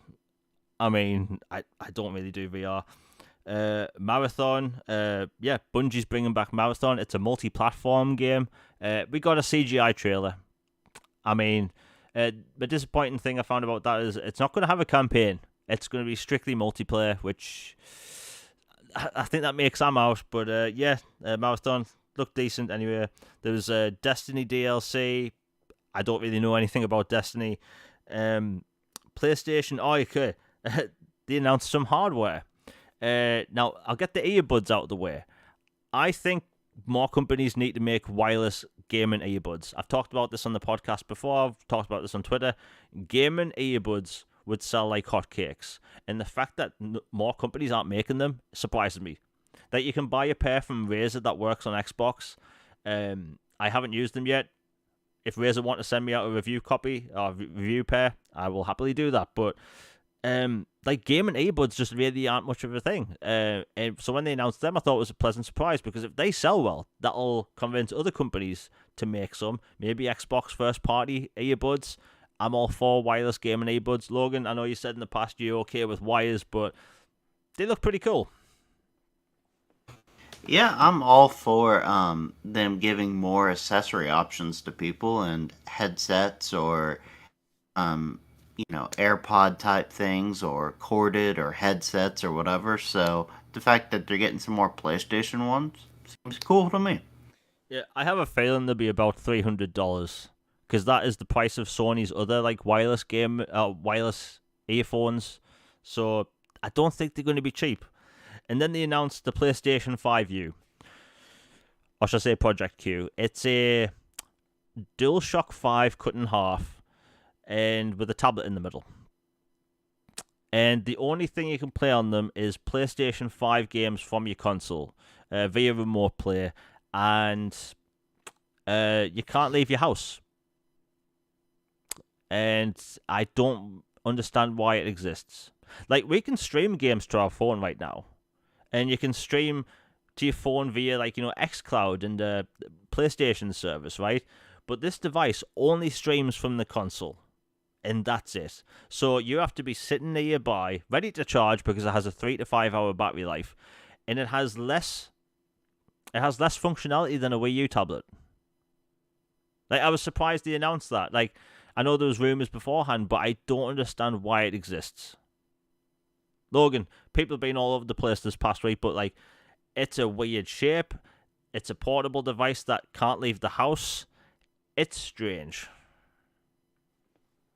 It basically looks like a Dollar Tree version of a Switch, but but a PlayStation version. But you can't play all your stuff. You can only play certain titles, and at home, it's like a shoddier version of xCloud or Switch mashup, and they're gonna charge you a lot for it. I mean, it's cool if you want one, but I don't know. I think PlayStation's ventures into cloud leave a lot to be desired. Yeah, and it's not even cloud if you think about it. It's just streaming from the console, which, like, that thing with a 8-inch LED display, the battery, the controller part itself. They probably would put maybe like $80 into that. Like, I think this thing is going to be like $400. Like, I can't see it being cheap. Like, PlayStation's hardware is sold at a premium. Hell, they even upped the price of their console in the UK. And And the controllers, yeah. the game controller, the headset is now £530. So like a dedicated handheld that you can only play while your console's on. I don't know who it appeals to. I really don't. But yeah, it has less functionality than a Wii U tablet. And finally, they end up with PlayStation. Oh, by the way, people were picking apart that gameplay because of glitches and things missing. The game's months away. I honestly didn't think it was that bad. I just thought that, imagine if Microsoft released a game that was set in the same open world as the previous one. We would be hearing about it constantly. But that aside, I thought the game looked okay. Logan, did you think Spider-Man looked good? Because I thought it looked good, but people have been picking it apart, and like the sun moves randomly. Strange. I don't think it looked terrible, but I don't think it looked like an Insomniac showcase that I would expect. Like, to me, like, the difference between it and Spider-Man 5, remastered for PS5, it was not a noticeable difference or a big leap like you would hope for in a sequel, or at least like good noticeable changes. It felt like borderline last gen or early this gen. I mean, I'm sure it's going to be great. The first one is awesome. Miles Morales is awesome. So I'm sure gameplay and story-wise, it will be good. But it was not a wowzer game revealed to me anyway. Yeah, I mean, there's things they can fix, but I thought it looked no better than the previous game. I'm not saying the last game looked bad. I thought the last game looked pretty good, actually. Still looks good, but like the fact that people were saying, "Oh, it's going to be a CGI level game," like, no, we don't have that technology on consoles yet. But yeah, and then they ended it. Oh yeah, they also had a trailer for a movie. Imagine that. A trailer for a movie at a gaming showcase. Can you imagine if a different company talked about a movie, showed a movie trailer during the show? Like, my God, people still make memes about Usher on the Xbox stage back in 2009 or 10. But yeah, movie trailer. Logan, did that thrill you at all? Because it was so nice to see a movie trailer during a game showcase. Honestly, I think it's bizarre that they're adapting Gran Turismo into a movie franchise. But I mean, hey, whatever floats your boat, man. I mean, it's okay. It feels more like a Jeff Keighley kind of stunt to show a movie game or a movie at a show than it does for a major publisher at their own event to just goof around and throw in some movies for content. Yeah, I mean, the showcase as a whole, there was a lot of games. I thought it was pretty good. But you have to look at this from two different perspectives. did the games that they showed look interesting? Yes. Are the games there that I want to get? Yes. Am I going to get all those games on my Xbox? Yes. Now, the really important question is that did they show enough first party content after not showing their fan base anything for 2 years? No. And that's what made it mediocre. Like, outside of Spider-Man, what other confirmed PlayStation games is there? Not really any. Not really. You know, and it was a bit disappointing.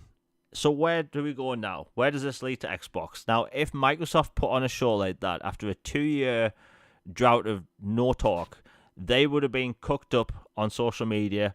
And the fact that all these media outlets are praising that showcase says it all. Like, I think it was Games Radar that put out saying, oh, it was a good showcase. But before the showcase went out, they said all they need to do to beat Microsoft is to show Spider-Man. Like, Logan, you must have noticed how like these media outlets were just perfectly fine with this and didn't call out any of the stuff like the CGI trailers, the constant multi-platform games, the movie trailer. Like, if Microsoft did any of that, it would be the end of Xbox. There was a lot of there's an expression that's been flown around in Xbox Twitter sphere about, mask off and stuff like that. Like, there was a lot of that happening after the showcase and before the showcase, frankly. And, like, you see people, like, outlets or whatever going out and saying, like, all PlayStation has to do is show up and the pressure will be on Xbox. Or, as long as Spider-Man's there, it's perfect. Or, this showcase was near perfect. And, like, oh, all the pressure still remains. And as long as everything is okay about this, like, then, the competition's cooked and just all this goofy stuff. And but then you see like the actual community responses and they were mad to put it lightly. I would be too if I was a PlayStation focused solely PlayStation guy. I would be very, very angry about that presentation. Like, because at the end of the day, it was basically a third party presentation with a few PlayStation cameos. But, if Xbox had done that, they would have been eviscerated and dragged through the Twitter streets for like 2 weeks straight. It would have been ruthless. And, fact is that it was an okay show. Like, as far as games and the content they had, it was an okay to good show. Like, there's some stuff there that's interesting. But from a purely, like, in the quote, console warfare space, it was a very bad show. If you're on Team Blue and you want your brand to look really good and, seize the momentum and, put the pressure on the other brand, it was very much an epic fail on that kind of perspective. And, Xbox seemed to see some of the spotlight and momentum from that with a pretty sassy tweet afterwards, which I was glad. They actually have a spine, which sometimes you wonder. Yeah, so immediately after the showcase, Microsoft put out a slide that said coming soon, and it was all the multi-platform games that are coming to Xbox from the show. And I was surprised. We haven't seen that kind of Microsoft in a while. It was good to see, but I think it's more important that whenever these showcases happen, you have, like, not everyone, like, listen to the show right now, or people that are going to listen later, like, which games are multi-platform. You know which games are coming to your favorite thing. Like, but most people that watch these shows don't know that. They think everything's made by, either Microsoft, Nintendo, or PlayStation. They don't really know that, that's a third-party game. That's going to be multi-platform, all that stuff. Like, they see a game on a showcase and assume it's exclusive. Like, that's the audience that those shows attract, like the mainstream. So, like, Microsoft coming out like that, they had to. There was some big games there. And that goes to the whole, like... Oh, and by the way, a certain media outlet stole that tweet, the image, cut out all the Xbox words and put PlayStation 5 in the corner. So they stole Xbox artwork. and didn't bother to actually make something themselves. And Stein on Twitter called them out for it, so that was good to see. But yeah, the media was already saying, "Oh, there's going to be a second showcase based on a rumor." Everyone calling for like Logan. Does it sound familiar? Wait for second showcase. Like, That's an expression I've heard a lot, yeah, but not for PlayStation.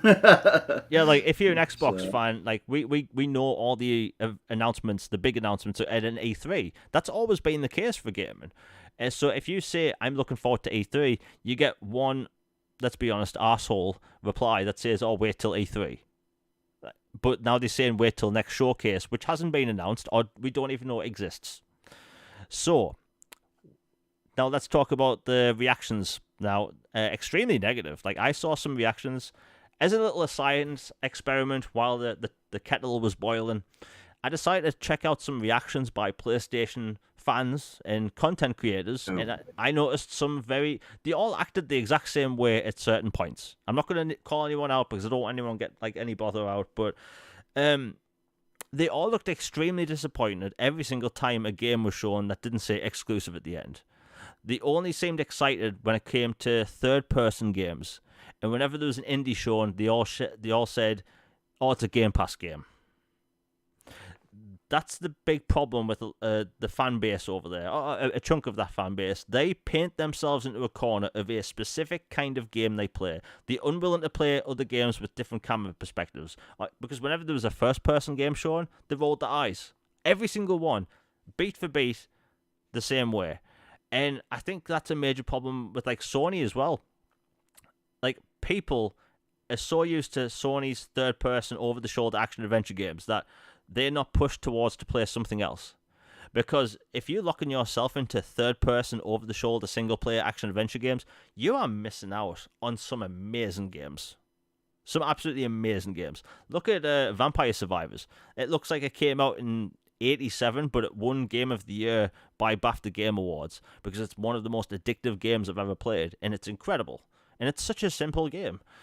And I feel like, they were let down because they feel like they should only be shown these third-person games.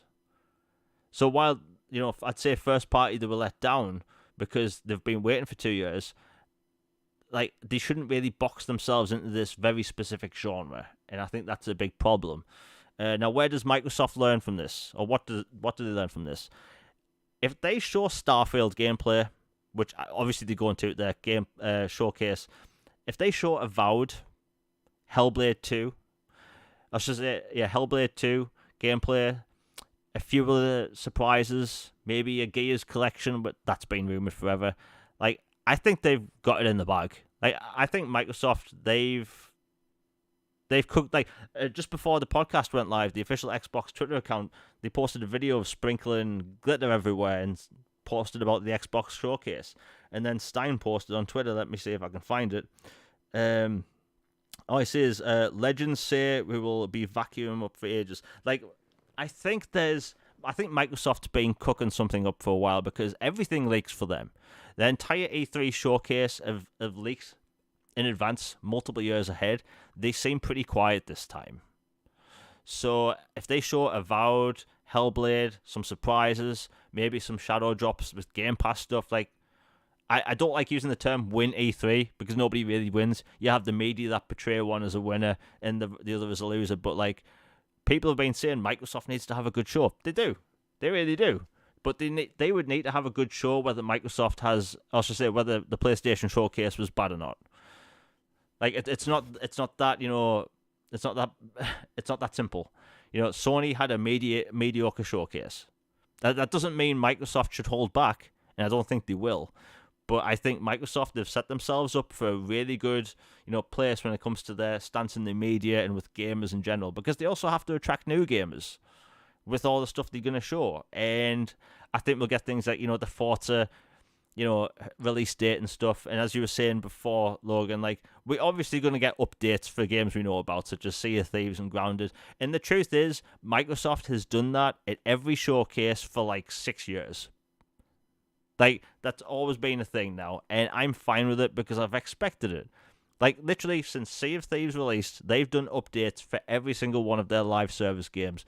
The good part is that out of a 90-minute show, for the game showcase, that is, like, they get that stuff out of the way within a minute. So I have high confidence in Microsoft in their showcase. I don't think they will be reactionary to the PlayStation thing. They've obviously seen the reaction to it, but I think we're going to see first party, second party, third party, indie games, AAA. I think it's going to be a good show. What do you think? I think they're gonna bring their best shot. You know, if you swing at the king, you best not miss. And I think they're gonna really go for it this time. And I think they've been exuding confidence, and confidence is good, but you got to back it up. And you know, you see in sports all the time, you're in a series with a team, and you think you've got them on the ropes, and they're cooked, and you get a little overconfident, and then you start messing up, and then they start getting confidence, and then they come out and they upset you, and they win the series. Like same thing in this. Like the it's set for them. It's good to go. Just show up, do your thing, do what you need to do. You know, don't take it easy. Don't you know hold back some things because you're like, oh well, we don't really need to. That show was not that great. We can hold back. Like if you've got it ready to go, let them cook. Show it. Like bring it. Like you know, you might be blasting a gnat with a cannon, but you know, you'd rather them go out blazing like that instead of holding back because they feel like they no longer need to. But like you said, there'll be updates on games like Sea of Thieves and Age of Empires and Elder Scrolls Online and Fallout 76 and stuff like that. And I know that can be a snooze for people that aren't into those, but you know, they have huge player bases for a reason. They obviously want to connect with their audience. They'll show them. It'll be brief. It'll be like ripping a band-aid off. It'll be over. Then you move on to some new content. So I expect that. I don't know. I have a hunch there's gonna be one or two surprises that make people just absolutely lose it. Like I don't know. I have a hunch that there's gonna be one or two. Yeah, the reason why I'm so confident in it, and I haven't really talked about this on Twitter, the reason why I'm so confident in Microsoft Showcase is that Hi-Fi Rush has been extremely well received. People love that game. People love the characters. People want more of that universe. We want merchandise. The list goes on. That game, I was shocked that they didn't keep that game for E3. I was shocked because of how good it is. Because they test all these games beforehand with focus groups and all that stuff. They do internal reviews. But like, I was shocked that they didn't wait till E3 to show off Hi-Fi Rush. So I'm thinking, like, if they can keep that game quiet, and that's a pretty big game, like, you know, big 3D environments and all that stuff, voice acting, amazing soundtrack. Like, if they can keep that game quiet for so many years, what else have they got? Because they have, like, over 25 studios. Most studios have multiple teams. So I'm just thinking that they've got some good stuff, because I haven't seen Aaron Greenberg say this year, or temper expectations. He's never once said that this year. He has done it in the past, and believe me, when he has said that, we've all heard it. We've paid the price later online, but yeah, I have some confidence in it. A lot of confidence, actually. So while the PlayStation Showcase was mediocre, I don't think Microsoft will be reactive, because I think they've got a good show coming. Anyway, Logan, have you got anything to say before we close out the show? No, just we want some manifest banjo energy out there. That I want banjo at the show. That's all. Yeah, I mean, I put it like this. I hope nothing leaks, because while like these topics are fun to talk about on podcasts and make content around, I don't really see much benefit for anyone if a game leaks. Like I don't see much good in that. So I hope there's some surprises, and I hope it'll be good. And we'll be talking about, obviously, we'll give our full prediction in the next podcast. But yeah, that's it for today's video. We're having to move some topics till next week because we've gone over time. But yeah, we'll be back the same time next week. Everyone in chat has been awesome once again. And I put out a video yesterday of the 10 biggest games coming to Xbox in June. Wide variety of games there. The link is in the description down below. We'll be back at the same time next week, obviously, for a new episode of the podcast. And we're getting close to the E3 time. It's going to be interesting. But yeah, everyone in chat has been awesome once again this week. We'll catch you later. Peace.